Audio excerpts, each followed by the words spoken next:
We would like to welcome Rock and Roll Hall of Fame guitar legend Steve Hackett to Backstage Access. Welcome, Steve.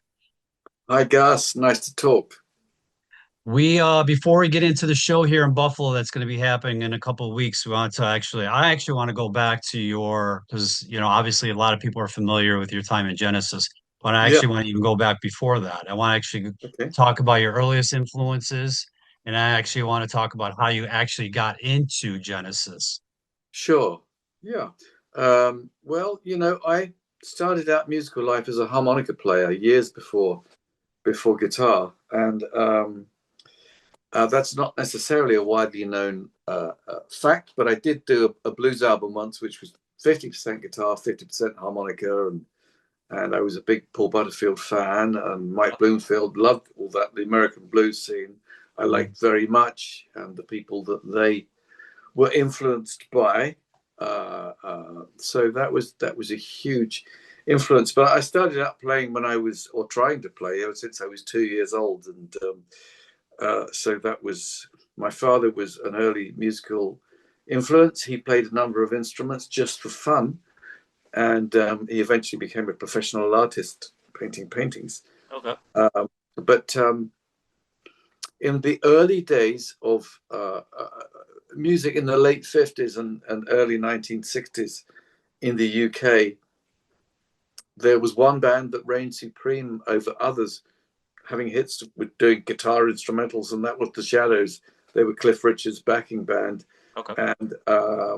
and so I think most British guitarists of distinction you'll find will mention them. So I do believe in. I was about 9 years old buying my first single from them, of them, and sometimes I bump into those guys now in a local restaurant. I sometimes see Bruce Welch, who was the rhythm guitarist with them. Anyway, I fell in love with the sound of the Beatles and the Stones. Um, the American scene, I loved certain acts such as the Everleys, Roy Orbison, the great singers, Brian Hyland, that scene, and Jan and Dean, which preceded the Beach Boys sound, all of that. American pop was high on the agenda for me. But then as I started to learn to play guitar, uh, influence came in from blues, really. So luckily I was already a harmonica player, so I could play half the Stone songs already when it featured harmonica. And yeah, of course, Chuck Berry was the original Right. Yep. of that, Yep. um, as Muddy Waters was, and Yep. Little Water was, the original of what Butterfield had served up. And so um, English bands were formed with great guitarists. There was Peter Green, long before he was with Fleetwood Mac, he was working with John Mayall. That was fantastic. Going to see them in the mid 1960s. That was brilliant. I saw Cream when they were first formed, and when they were all still very young and very brilliant and very powerful. Um, their music started to change towards, once the Beatles had done Sergeant Pepper, suddenly there was no turning back. Once they were starting to incorporate classical instruments, acoustic instruments, world music was starting out, courtesy of the Beatles, all of us riding on the coattails of the Beatles into what people now refer to as world music. Regional music, India was important. Mhm. Um, Classical music was important to me. Andres Segovia was at least as important to me as Jimi Hendrix, and they were both very important for different reasons. Um, Baroque music and blues both player-based mediums to celebrate the player. Um, I was thinking of the term grappling irons today. Runaway trains and grappling irons. I think there was this whole kind of impetus towards music that was becoming increasingly difficult to play, which had more and more form. So on one level, you had the influence of free jazz, a courtesy of John Coltrane and Nick Coleman, Roland Kirk. Um, it was an interesting time for music as music started to take on board many of those influences, plus the classical scene, was starting to inform bands such as Procol Harum and therefore early Genesis before it kind of became more pop orientated. So it was a good time. I met Genesis a year after I joined a band called Quiet World. We just did an album together. And then I met Genesis in 1970 and joined them at the beginning of 71, 3 months after Phil Collins joined the band. So that was an interesting time. Excuse my throat. I'm still not It's over okay. hay fever at the moment, which is still prevalent over here. Huh. So you got into Genesis, and you said you were introduced at the time in the early '70s. So and then you joined right after Phil joined. So pretty Yeah. much at right at the start, it sounds like, right? That you joined Well, that band. they already had done a couple of albums, an album when they were just out of school or just about to leave Okay. school, and then they did another one when they were turning professional, which was Genesis to Revelation. Sorry, Genesis to Revelation was the first one. Trespass was the second. The third album was Nursery Crime with Phil and myself. John Lennon started saying very nice things about the band. Um, I was aware of that round about 1973. He was referring to Genesis as he regarded us as true sons of the Beatles, it seems. Even though I think that the majority of our music was very different. There were moments that were straight out of the Beatles handbook, really, or songbook, rather.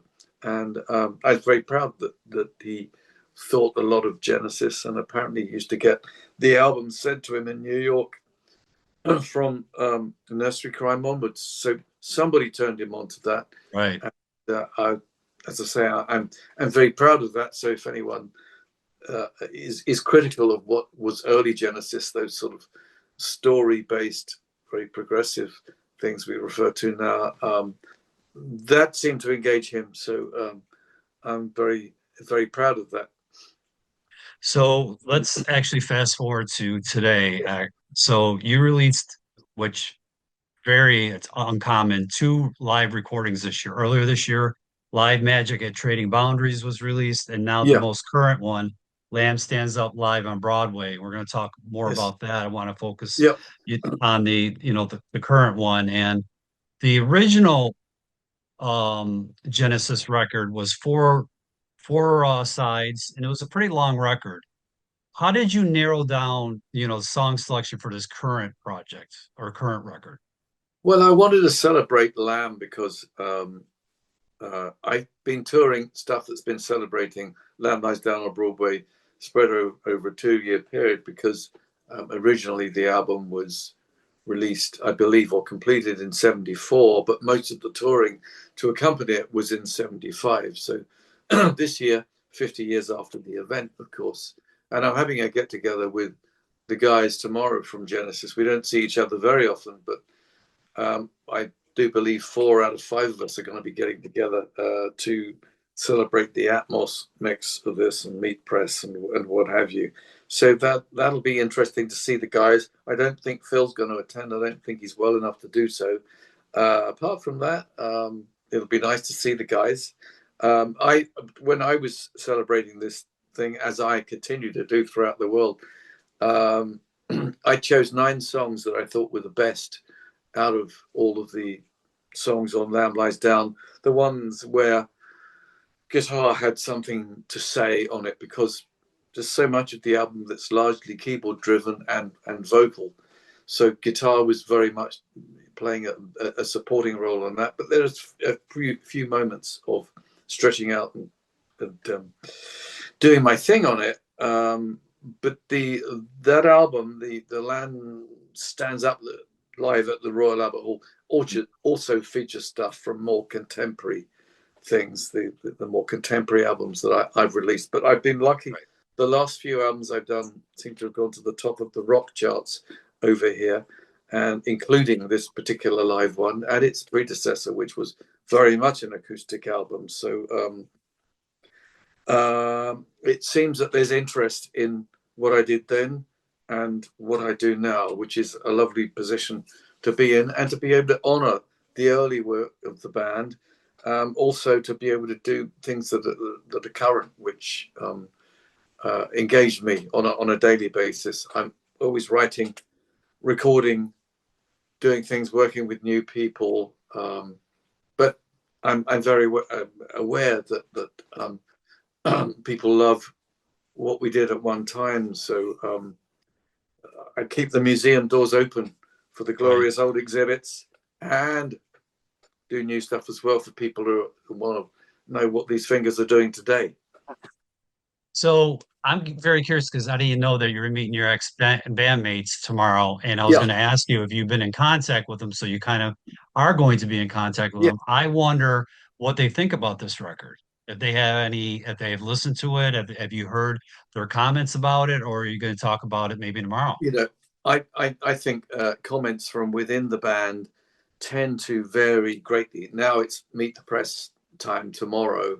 Hmm. I know that sometimes guys in the band have been dismissive about it. Other times they've taken a more celebratory tone.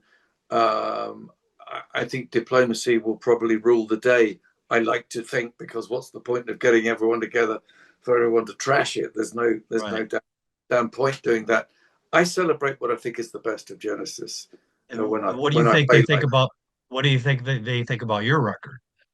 I never asked them about what, because the band is essentially made up of very competitive individuals, and if they absolutely loved what I did, they would stay very, very tight-lipped about it. Yeah, it's just the way, it's the English way. Whereas if they do Yep. something that I like, I tend to phone them up and say, "Hey, great record, man! That was really good.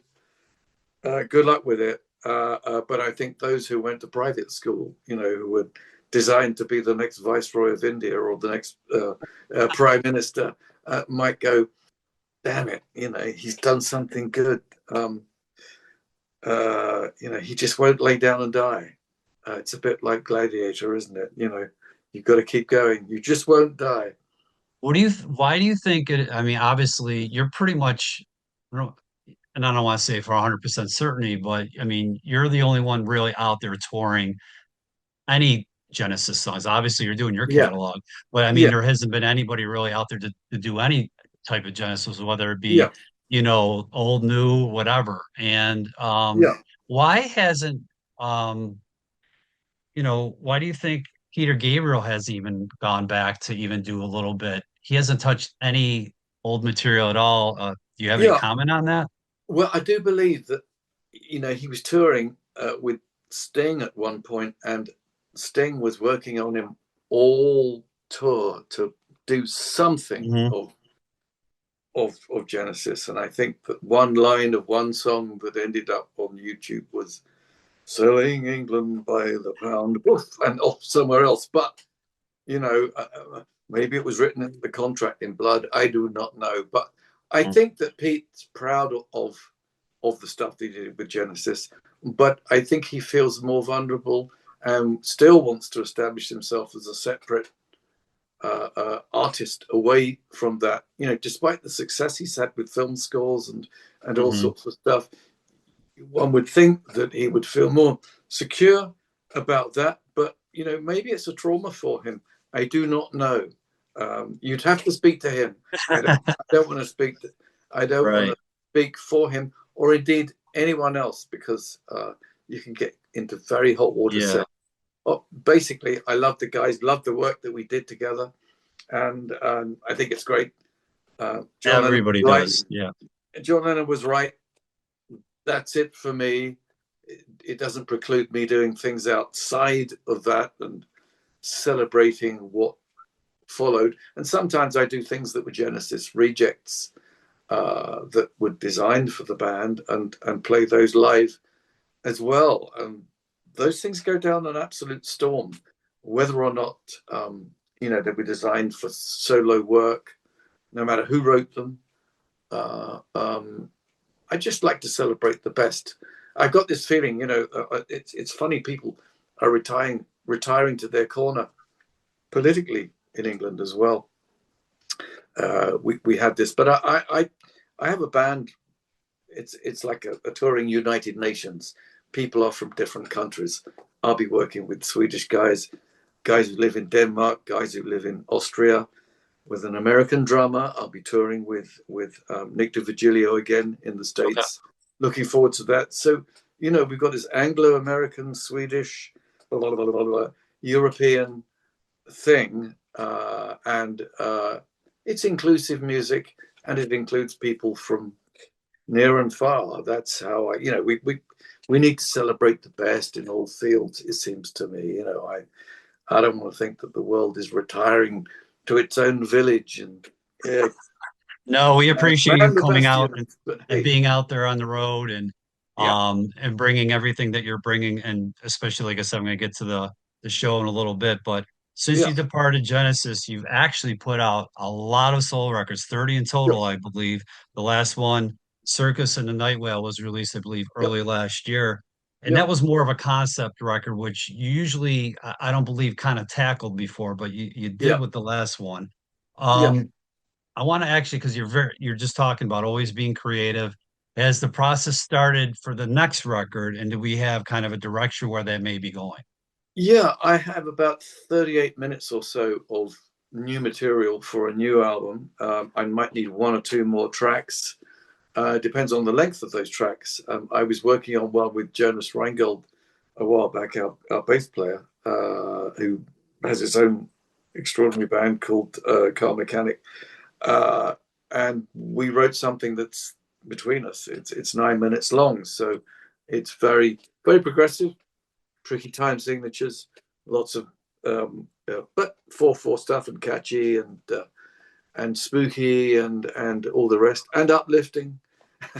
So there's no Very okay, proud of so it. it's a mishmash of there's no like Well, certain kind of there may be a concept at the end of the day, okay. but I want to leave my options open. It's important to me. Every day I keep thinking, yeah, we got a title that's pretty good, but maybe tomorrow might throw up a better title or a better cover. I, as I say, I leave all the options open with everything, and songs they change, they get interrupted, they get re-edited, they get repurposed. But the idea of the music for me is when doing a rock album, I think it should be as inclusive as possible. And that includes classical stuff and classical influence as well. Uh, um, so I think it'll be a very good record. I'm already very proud of it. It's got some acoustic instruments on it that sound absolutely wonderful. There's some great orchestral stuff, violin stuff, sitar stuff, tar stuff, as well as all the rest of it. Might have some Arabian lute. It all depends who I manage to, I have to work somewhat like a recruiting officer, get people in to supplement the band that I have Right. that already sound great, but to widen it. As I say, ever since the Beatles, it seems to me that music has never been quite as inclusive ever since, but I'm trying to change that as much as possible. I want to break down the walls between what's considered to be commercial and what's considered to be esoteric, and music that's full of surprises. That should be good. Like Star Wars was full of surprises. It sort of put people back in cinemas because Yeah. it was full of surprises, worlds of change and differences, and I'm still like a kid in a candy store with all this stuff. So, we talked about actually, I'm going to ask before I get on to the next question. Are you looking Yep. at a possible release date, maybe? Are you looking at having it out by maybe summer of 26? Are we looking at the end of 26? I think it's probably more likely to be the end of 26, but Okay. I can't say for certain because those finishing touches may take a long time because once again, I'm on the road. And once Yeah. I'm on the road, I find it difficult to record in hotel rooms and do all of that, but that might be possible. I don't know. When we did Circus and the Night Whale, Craig Blundell recorded many of those drum tracks actually live in halls. So we had roughs of those songs that he played along to, and then they were edited down later. We wanted to use the ambience of live halls and Hmm. work with that. That was it's one way to work. It does mean you're kind of wearing a number of hats to do that. Yeah. Yeah, not every town and not every sound check is going to go smoothly in order to create space to do that. But it's an interesting way to work. I was trying to make that a calling card for the last album. I don't know whether I managed to get that point across, that it was part live and part studio. But I like the idea of what can be part live and be part studio, and perhaps work with it in a way that's probably more revolutionary than that. There are moments where Rob Townsend will go off doing something on sax, where he'll do some sort of blistering jazz stuff, and I'll be thinking, hey, this sounds like bebop and swing. Maybe I can do something in here, to sort of. Is there such a thing as metal jazz? I don't know, but have You'll something that make it. the guitar can do as well, and Mm. yeah, and make it and stir it all up. It can be really great. We've been working with a German drummer, Felix Lerman, um, as well as Craig and Nick DiVigilio. So the drum stool, revolving drum stool, revolving chairs, three different drummers working with me in the past few months and into the future. All right. So I just want to say to everybody, check out the show in Buffalo. That's going to be happening on October 5th at the legendary Klein Hands in Buffalo. We hope to see you there Fantastic. I in a look couple forward to it. weeks. And Looking we forward to coming appreciate you back to taking Buffalo. Yep. we love you here and we hope to see you in a Thank couple you. weeks. Thank you, Gus. Lovely talking Thank to you. you. All We the appreciate it. best. Thank you. Bye-bye. Ciao.